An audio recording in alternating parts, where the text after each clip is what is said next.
बीमारियों का ये गढ़ है। दोस्तों, इस वीडियो को शेयर कर दीजिएगा ताकि दूसरे दोस्तों तक भी हमारे डॉक्टर प्रतीक साहब का पैगाम पहुंचे और सबका शौक जो है वो सलामत रहे। अच्छा अच्छा डॉक्टर साहब, ये भी आपने बड़ी बेहतरीन बात बताई। और अच्छा डॉक्टर साहब, अब हम चलते हैं इनकी ट्रीटमेंट की तरफ भी, आहिस्ता आहिस्ता कीड़ों की ट्रीटमेंट की तरफ। डॉक्टर साहब, सबसे पहली बात कि ये जो मुर्गों की ट्रीटमेंट तो आपसे बाद में पूछूंगा, जो डी वर्मिंग जब हम करते हैं तो इसको कब स्टार्ट करना चाहिए? चूजे निकलते साथ ही इसकी कोई पाउडर वगैरह है, कोई कतरे वगैरह हैं, या कुछ लिमिटेड एज है वहां से आके डी वर्मिंग स्टार्ट करनी चाहिए?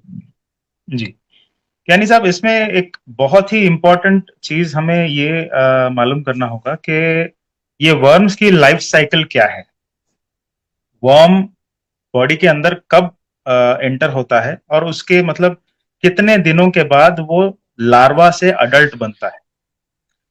तो अगर हम एवरेज देखा जाए तो 15 डेज टाइम है जब मतलब वर्म का जो अंडा है या एग है वो अंदर एंटर होता है, और 15 दिन से उसकी जो है अडल्ट होने का टाइम लगता है, और वहां से वो ब्रीडिंग शुरू करता है। ये वर्म की लाइफ साइकिल है। तो अक्सर लोग बोलते हैं कि जब चूजे निकलते हैं अंडे से तो 15 दिन तक कुछ नहीं देना चाहिए। 15 दिन तक डीवर्मिंग देने की जरूरत नहीं है, अगर देंगे भी तो उससे कोई फायदा नहीं। तो 15th डे से स्टार्ट करना होगा डीवर्मिंग। लोग कहते हैं कि बहुत एज कम है, वो एज में नहीं देना चाहिए, मगर टेक्निकली अगर देखा जाए तो 15th डे से डीवर्मिंग शुरू होता है। अक्सर लोग 1 मंथ के बाद शुरू करते हैं, दो दो महीने के बाद शुरू करते हैं, मगर मेरे हिसाब से 15th डे से डीवर्मिंग अगर शुरू करेंगे और एवरी 15 डेज या मैक्सिमम 20 डेज में एक बार डीवर्मिंग हम सही तरीके से करेंगे तो बच्चों की ग्रोथ अच्छी रहेगी। बच्चे जो खाते हैं प्रोटीन और कार्बोहाइड्रेट, वो जिस्म में अब्जॉर्ब होते हैं, वो वेस्ट नहीं होते। तो इससे ग्रोथ अच्छी रहेगी एटलीस्ट टिल 3-4 मंथ्स। क्योंकि बच्चा बच्चे की जो हेल्थ जो है, चूजे की हेल्थ, वो इनिशियल 3 मंथ्स में ही डिसाइड होता है कि इसका फ्यूचर कैसे होने वाला है। अगर इनिशियल 3-4 मंथ्स में बच्चा कमजोर है या किसी भी बीमारी के शिकार पड़ता है, तो आप लिख लीजिए कि उसके बाद जो होने वाला है, मतलब अगर हेल्दी चिक से देखा जाए तो कभी ना कभी उसमें बीमारी आते रहती है, क्योंकि उसमें इम्यूनिटी खत्म हो जाता है और उसमें जो है proper growth rate, bone, muscle, ये सब ठीक से नहीं बनता है। तो खैर, अगर डीवर्मिंग पे आ जाए वापस तो एवरी 15 डेज करना चाहिए, जब तक बच्चा कम से कम 2 महीने का ना। ठीक हो, इसका मतलब कितने हो गए? 4 डीवर्मिंग्स हो गए। समझ गए। हाँ, हम्म, तीन तीन हो गए ना, पहले 15 दिन में तीन, की, फिर 30। बिल्कुल। 15 डेज, 30 डेज, 45 डेज, 60 डेज। 4। अच्छा जी डॉक्टर साहब, ये आपने बड़ी एक पॉइंट की बात बताई है जो मैं दोस्तों को अपनी जुबान में भी समझा दूं। वैसे तो सब मेरे से ज्यादा समझदार है, समझ जाएंगे। डॉक्टर साहब ने यहाँ पे एक बात की कि चूजों की ग्रोथ जो है वो बड़ी बेहतरीन होगी जब आप आपको डिवर्मिंग करेंगे। तो जो दोस्त जो है मुख्तलिफ यहाँ पे शो के भी होते हैं, जो है वो टूर्नामेंट्स वगैरह जहाँ पे अपने खूबसूरत मुर्गे ला जाके इनाम लोग लेते हैं, तो यहाँ पे मेरी वो दोस्तों से जो शो में जाते हैं उनको एक चीज मैं समझाऊं कि डी वर्मिंग डॉक्टर साहब के बकौल बेसिकली जो काम कर रही है वो एक बिल्डिंग की बेस का काम करती है। आप बेस को देख नहीं सकते कि बिल्डिंग की बेस कितनी मजबूत है, कैसी है, लेकिन जब बिल्डिंग खड़ी होती है तो वो उस बेस पे खड़ी होती है। लेकिन अगर आपकी बेस कमजोर होगी तो वो बिल्डिंग कभी भी कभी मजबूत भी नहीं गिर होगी, वो सकती गिर जाएगी। तो जो डी वर्मिंग है वो आपके चूजे, मतलब अगर आप चूजों पे 5-6 महीने अच्छे करके लगा दें तो वो जब बड़े होकर मुर्गे बनते हैं तो वो आपको नजर तो नहीं आएगा कि ये बचपन में कितने अच्छे पले, लेकिन वो आप वहां पे देख पाएंगे अपनी आंखों से उनकी खूबसूरती और उनकी एक्टिवनेस, और सब कुछ आपको पता चलेगा कि ये किसी ने अच्छे तरीके से पाला है। तो चूजों को पालना बहुत ज्यादा जरूरी है, बजाय इसके कि 1 साल के मुर्गे को लेकर उस पर आप मेहनत करते हैं, वही 4 महीने 6 महीने चूजों पे मेहनत करें तो वो बहुत बेस्ट है। अच्छा डॉक्टर साहब, ये भी आपने बड़ी बेहतरीन बड़ी बड़ी काम की आपने हमें बातें बताई आज।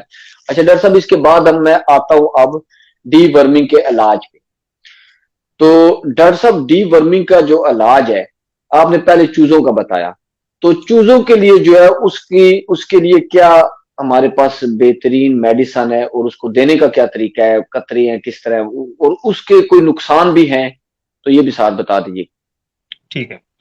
ज्ञानी साहब, मेरे पास, मेरे एक्सपीरियंस से, छोटी एक्सपीरियंस है 15-20 साल की, तो हम इसमें सबसे सेफेस्ट, सबसे सेफ डीवर्मिंग मेरे हिसाब से है फेनबेंडाजोल।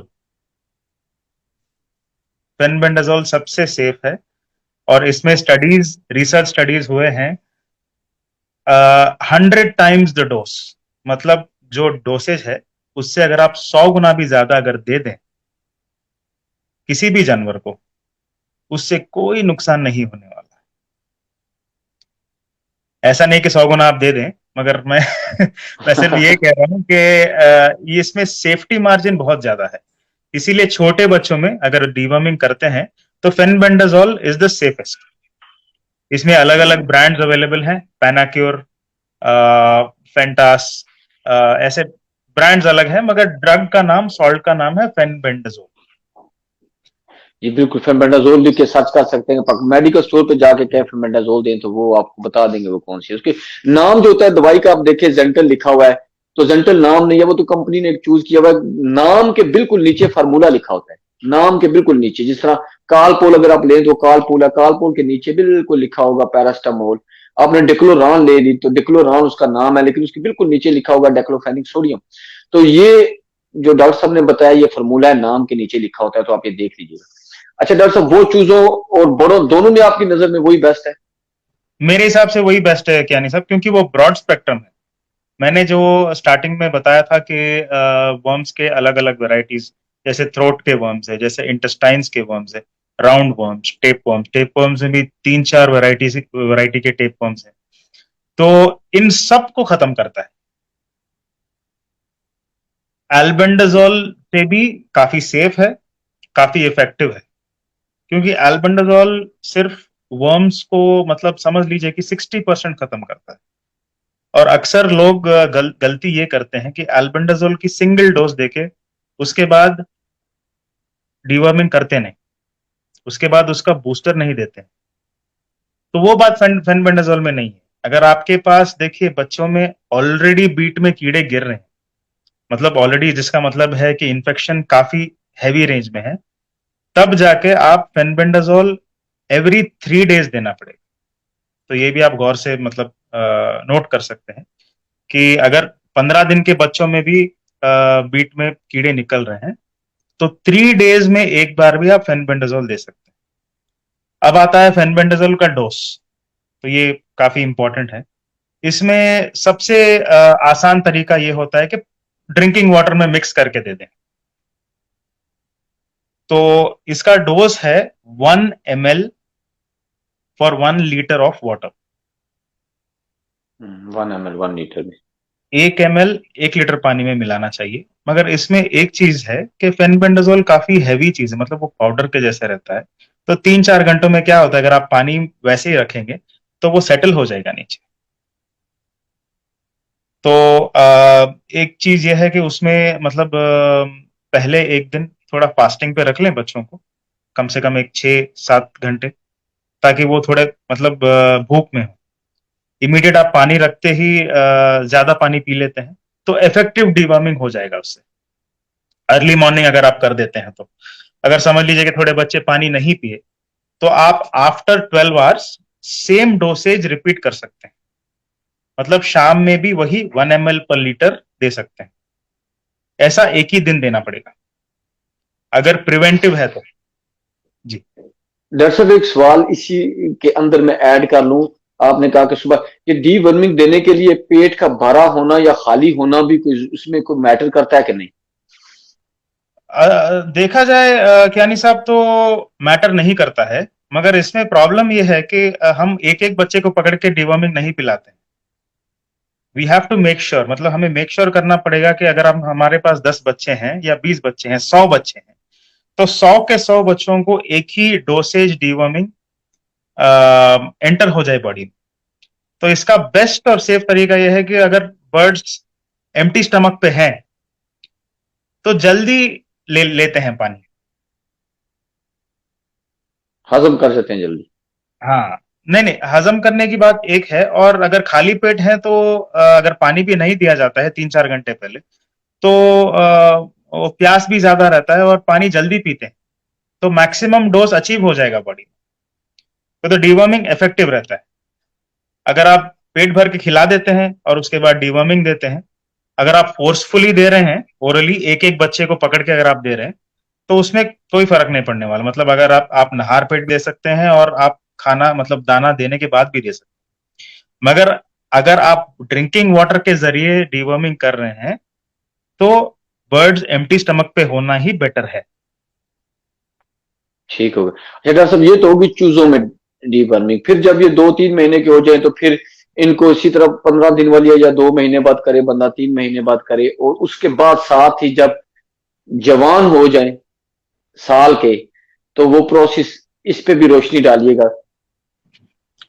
तो कैनी साहब, बच्चे अगर 2 मंथ्स क्रॉस हो गए हैं, तो मैं अक्सर मेडिसिन चेंज करता हूँ। तो यहाँ पे 3-4 और मेडिसिन कभी कभी मैं ऐड कर लेता हूँ। एक है प्राजिक्वांटल। ये प्राजिक्वांटल शायद थोड़े इलाकों में नहीं मिलता है, मगर मैं प्राजिक्वांटल देता हूँ, क्योंकि ये इफेक्टिव है टेपवर्म्स में। टेपवर्म्स अक्सर मेरे हिसाब से 2 महीने के बाद आते हैं, क्योंकि 2 महीने के बाद बच्चे जो है मतलब फ्री रेंजिंग, मतलब बाहर घूमने जाते हैं, और अक्सर मट्ठी या जो भी गंदगी है उसमें मतलब उनसे कांटेक्ट ज्यादा रहता है, तो टेपवर्म्स वहां से कंटामिनेट होके आने के चांसेस ज्यादा रहते हैं। इसीलिए मैं प्राजिक्वांटल का यूसेज करता हूँ। वो मतलब अगर आपके पास मिल जाता है तो नो प्रॉब्लम, अगर नहीं मिलता है तो फिर आप फेनबेंडाजोल ही दे सकते हैं। तो प्राजिक्वांटल का भी डोसेज वही रहता है, सेम जैसे मैंने बताया, 1 ml इन 1 लीटर। तो ये है।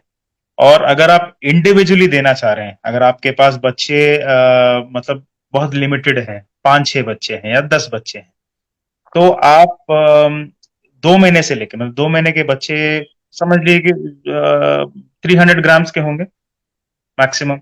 300 to 350 ग्राम्स के होंगे 2 महीने के बच्चे, या उससे भी कम, 200 ग्राम समझ लीजिए। तो 0.2 से 0.3 ml देना पड़ेगा अगर इंडिविजुअली दे रहे हैं तो। मतलब एक एक करके दे रहे हैं तो। बिल्कुल। तो डॉक्टर तो साहब फिर दो जब ये, जी जी जी जी। तो 2 महीने से हम डीवर्मिंग का फ्रीक्वेंसी थोड़ा थोड़ा बढ़ा देते हैं, क्योंकि एवरी 15 डेज डीवर्मिंग करने की जरूरत नहीं रहती है। अगर 2 महीने पार कर जाएं बच्चे, तो हम थोड़ा मतलब रिलैक्स हो जाते हैं, 30 दिन में एक बार या 40 दिन में एक बार डिवर्मिंग करते हैं। और डॉक्टर साहब जब ये जवान हो जाते हैं, फिर अपनी रेंज में पहुंच जाते हैं, 6-8 महीने, 9 के अजाने देना शुरू कर दी, मस्तियां कर दी, तो उस वक्त जब हम डीवर्मिंग करते हैं तो फिर कोशिश करते हैं कि उसी वक्त इनको पेचेस वगैरह भी लोग देते हैं मुख्तलिफ तरीकों से, और साथ ही उसी के साथ डीवर्मिंग भी कर देते हैं। क्या ये तरीका ठीक है, या कि ये इनको दोनों इकट्ठी नहीं देनी चाहिए चीजें, या नहीं, डीवर्मिंग रात को की जाए या सुबह को की जाए, उससे कोई फर्क पड़ता है?